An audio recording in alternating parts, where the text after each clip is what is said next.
Hi, I'm Allison Pease, Associate to the Provost for Faculty at John Jay College.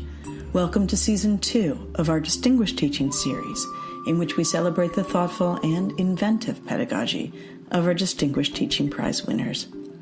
In today's interview, I talk with Amanda Harris, Adjunct Instructor of Composition and Creative Writing and winner of the prize this year, 2018. I begin the interview by asking Amanda what winning the prize means to her.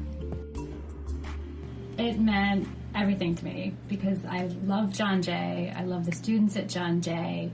It's taken me a long path to get this far professionally. And it means that all of my hard work is worth something, not only in the magical sphere of the classroom, but that it trickles into other parts of the university. You write fiction. I do. How does being a writer help you facilitate your teaching, if at all? Being a writer helps me maintain this beginner's frame of mind. And just today I was speaking with my students about the hand-holding of procrastination and perfectionism, and I completely relate to the anxiety of putting things off because you want it to be perfect. And I remind my students that every single day I sit down afraid and have to push through the threshold of, am I good enough? Have I fooled everybody? Does anyone ever want to read this when I'm finally done with it? And so they help me remember that it's really the process that I'm in love with as much as the product. You were nominated by one of your students who wrote a long and very eloquent letter about your excellence as a teacher. And in particular, the way that you are just so encouraging is something that a lot of students also write about. She talked about an exercise that you do in classes called the Privilege Walk. Yes. You also wrote about that in your nomination materials. What is the Privilege Walk, and why do you have students do it? So we just did this yesterday in my first early start class, and I like the feeling of being put on the edge of my seat as an educator, and I like the fact that a lot of the activities that I choose really depend on the chemistry of the classroom and the students, so it's different every time. And this is not my idea, but it is bonding and ice-breaking opportunity. So I have the students line up in a big space outside of the classroom, and I ask questions pertaining to privilege, like did they grow up with over 100 books in their home? Did they ever visit libraries or museums growing up? Do they feel safe walking home at night? Have they been catcalled? And if the answer is yes, they take one step forward because it's an indication of their privilege, their race, gender, ethnicity. And if they are lacking, for lack of a better term, that privilege, they take a step back. By the end of the 5 or 6 minute exercise of me posing these questions, you have a sort of physical representation of where the students end up on a sort of privileged map. And I do preface this entire exercise with not a warning, but just to let them know that it's not a competition of who has the most privilege. And I certainly wouldn't want someone that ends up in the back of the room feeling like they lost or feeling hurt or feeling too vulnerable on the first or second day of class. So we go back to the classroom and I give them a series of prompts to write about. And the prompts consist of, did you end up in the front of the room, privilege-wise, yet you expected to be in the back, and vice versa? Do you expect to be, one of the leaders in privilege and you're in the back? Were you somewhere in the middle? Where did you fall in relation to everybody else? I asked them what questions stuck out for them. What affected them most. I asked them to write about any memories that are sparked in which they felt they were a victim of privilege, or if they felt that they benefited from a certain amount of privilege. And they free write for maybe 10 minutes, and then I like that activity to spring into small group discussion and or a larger class discussion. And I share my own experiences with privilege. Well, you've described yourself as an untraditional student. Can you share a little bit about that and how that helps you connect with your students? Yeah, I mean, I owe everything to my untraditional nature in education. I was a scholarship student at a very privileged private school in Philadelphia. It was a Quaker school. I loved it. It pretty much saved my life growing up. I had a lot of family issues. And then I went to a small liberal arts college, and then had a lot of problems financially, and I just felt very isolated, and I was kind of in over my head. So I dropped out, and I was out of school for 10 years. And this is after being, you know, the star writer and the star artist, and my identity was based on being this writer, artist person. And so I worked a lot of bartending, waitressing, personal assistant jobs, working in bookstores, and always felt behind because to the larger world I was. So I finally went back to school at Hunter, so that's why CUNY means so much to me. And even then I was failing because I was working 50 hours a week, and I decided I was so smart I could take 4 classes at a time. So I ended up very quickly on academic probation, and then took the wonderful advice of my therapist at the time to cut back my work hours and only take 2 classes at a time. And then eventually, it took a few years, but I graduated honors and got a scholarship to my MFA program. And so, you know, I really appreciate and love the fact that a lot of the students do pigeonhole me in a certain way before they hear my story. And I want them to know that I don't know their story, and I can't wait to hear their story. But that, you know, if I can do it, anybody can do it. So that's how my story just fits in beautifully with theirs.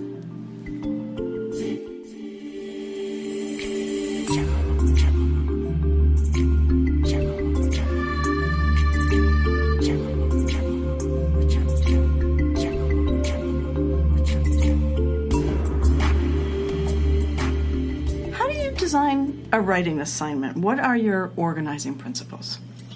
Organizing principles. I want it, this is going to be so unacademic, but I want it intellectually and artistically to be fun. And so I like to trick both myself and the students into learning.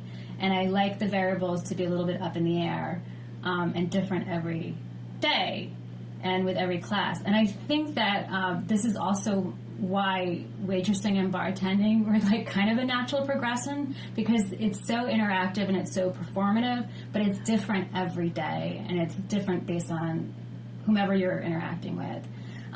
So I only teach things that I'm passionate about and that I love, the works of literature that I love. Do you repeat works, or do you always search for something new? I repeat the same main bank of work, but then I'm always finding new things in between semesters.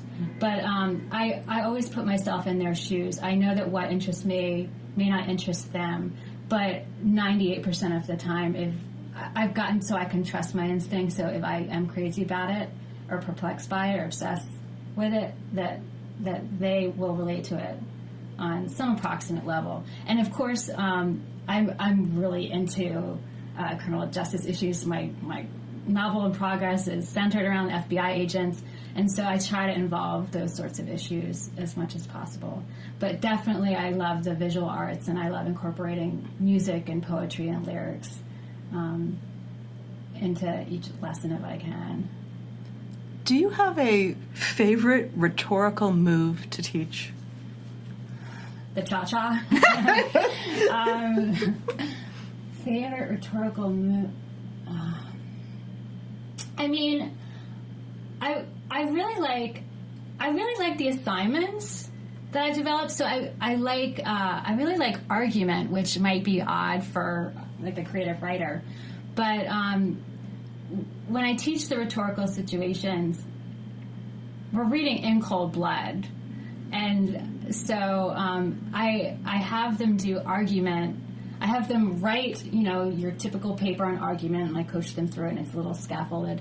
But then they actually have to perform it like they're either a prosecutor or defense attorney. And the class is the jury, and I'm the judge. And so they have gone through the different areas of argument that I'm looking for. That's a long checklist of maybe 12 different items that they, are encouraged to include. And there's a lot of pre-law majors, and they're obsessed with the book at this point because we've gone over primary, secondary, tertiary sources. We've gone to the library. They've seen movies. So it's really, really fun to teach argument. And it's not that everyone's arguing different things politically. It's that we all have this common book that's all we're focused on all semester.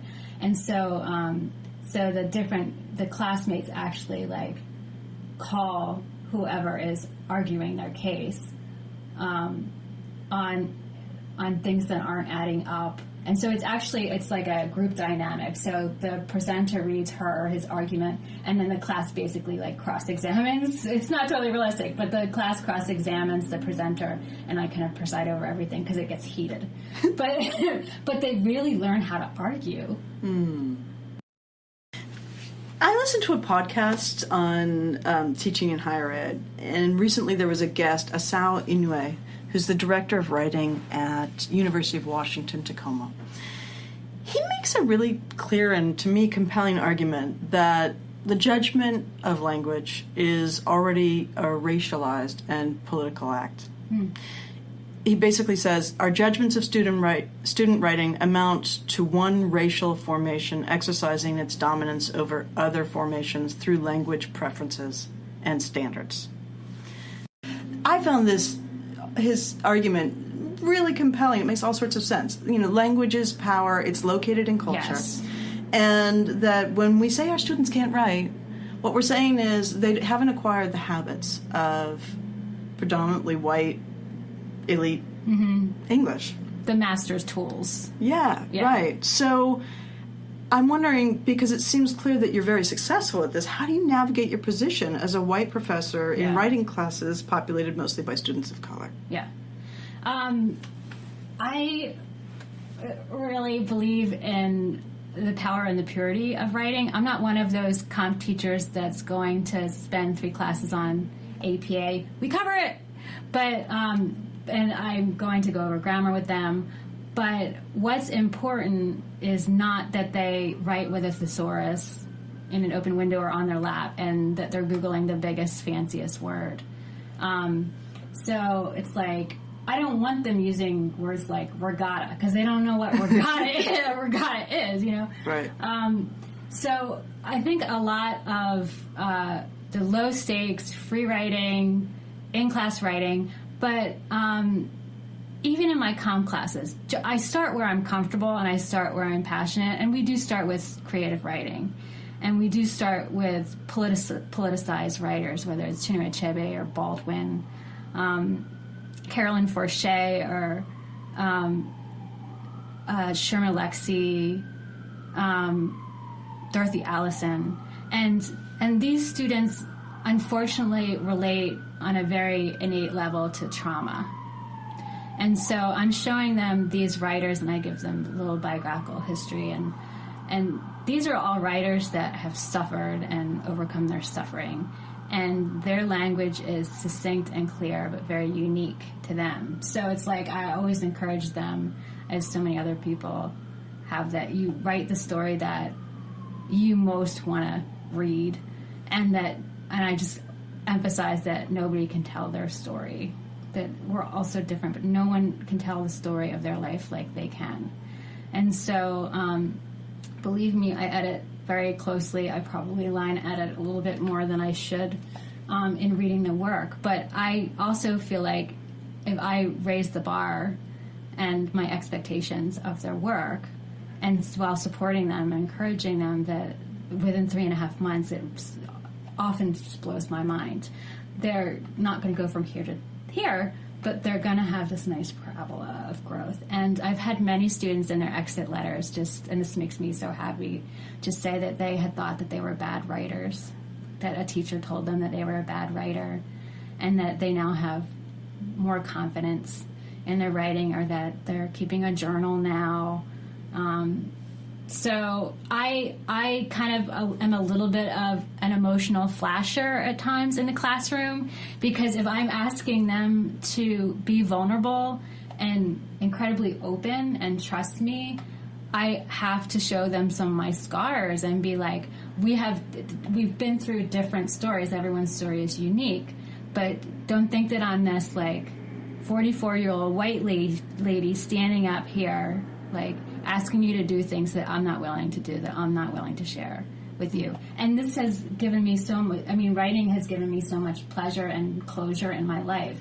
And I'm very clear that in the process of writing, it's different from telling your story to a friend or a therapist, that it actually changes the chemical makeup of the trauma. And so many of them have evidence said, of this. absolutely, 100%. Yeah. And even last semester, with the Me Too movement brought up a lot of survivor stories. And I had students that had literally never told anyone about stuff, and they were writing and workshopping their survivor stories. And a few of them confirmed that the trauma doesn't feel the same in their bodies physically, and they don't carry it around, emotionally or psychologically. And they're damn good stories. They are beautifully written. They are clear and concise and moving and good beginning, middle, end. There's a conflict. The protagonist changes. So they're following all the formal constructs of writing.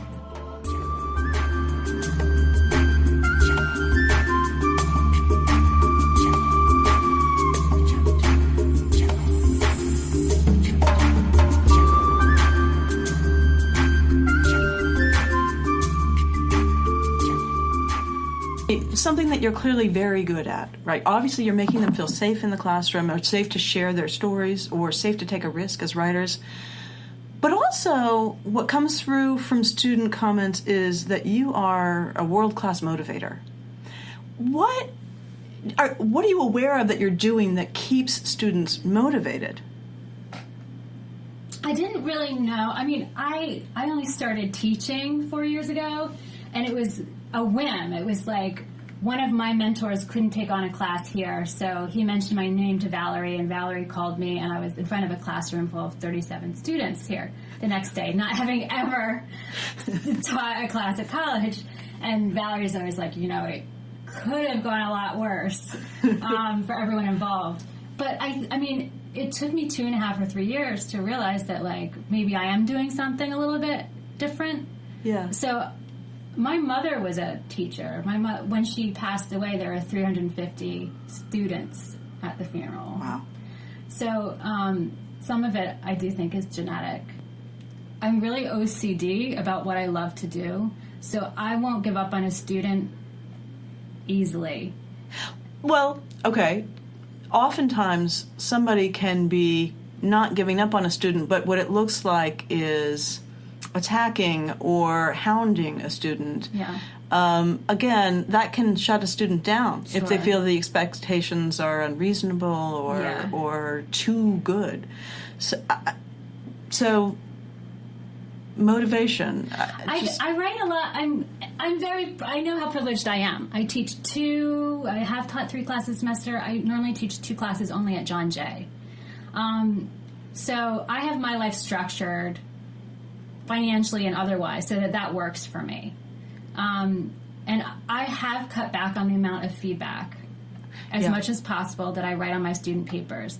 But I don't feel right cutting back too much more. And I think that when students are talking about encouragement, I'm very hyper in the classroom. I cannot sit down. I'm very physical in the classroom because I have a lot of pent up anxiety, and it's just purely selfish. I need to get it out.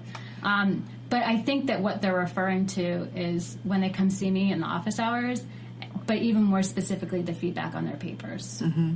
Is there anything that you say, again, when people provide written feedback, I think there are a lot of lists of do's and don'ts. Do you have any that you use? What do you try to do? To help them in their feedback? Mm-hmm. I have my MFA in creative writing, so it's kind of the workshop model. It's so many of my students it's not just that they're pleasantly surprised by the amount of feedback, it's that my impression is that a number of them are only getting their papers marked with what's wrong. Correct. And so I, of course, mark what's wrong, pattern errors, but most of it is what's right. And it's usually stuff that they don't even realize that they're doing right. And it's not everything and anything, but I can say in every single paper, there are a number of things that the student is doing right at a very high level. And I point those out, and then being as transparent as I am, and I obviously care, and sometimes I care disproportionately to how I might. But so they're taking all that in, and right. So they trust me. So the more I give them, the more they earn this positive feedback, then the closer they pay attention to the constructive criticism. That makes because sense. They trust me with the positive stuff. They're not going to just stuff their paper in their bag and not take into account the constructive criticism. Yeah, that makes a lot of sense. In the spirit of making small adjustments to our teaching, what is one small thing that you do in your teaching that you think if everybody tried this, they might positively affect student learning?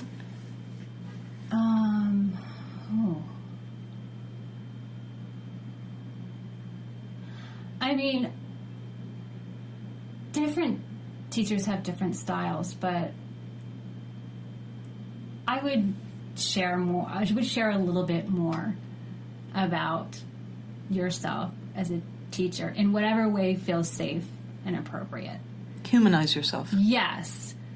Even in just going over the syllabus, it's one thing to say, which I do. I check my email once a day during the week and once over the weekend, and to keep that in mind before emailing me again. It's another thing to say, I'm a working writer, and a number of us professors teach in multiple campuses. So I am a human being, and I would love to get back to you as soon as possible, and I will. And then they're like, then they learn, not to send me, 3 emails in a weekend if they haven't heard back. But it's what you said.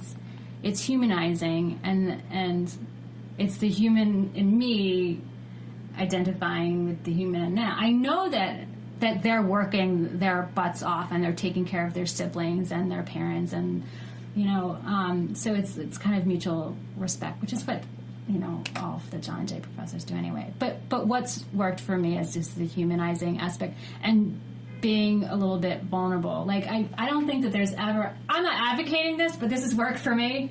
I don't think that I've ever taught a class and not come away thinking, did I overshare a little bit?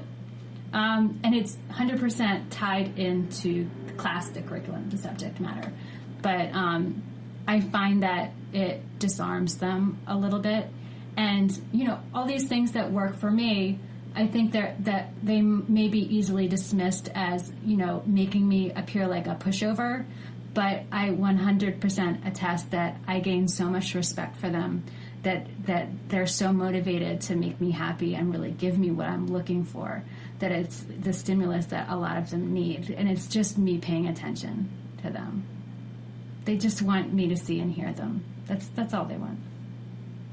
Amanda Harris, winner of the Distinguished Teaching Prize 2018. Thank you so much for your time. It's my pleasure. Thank you.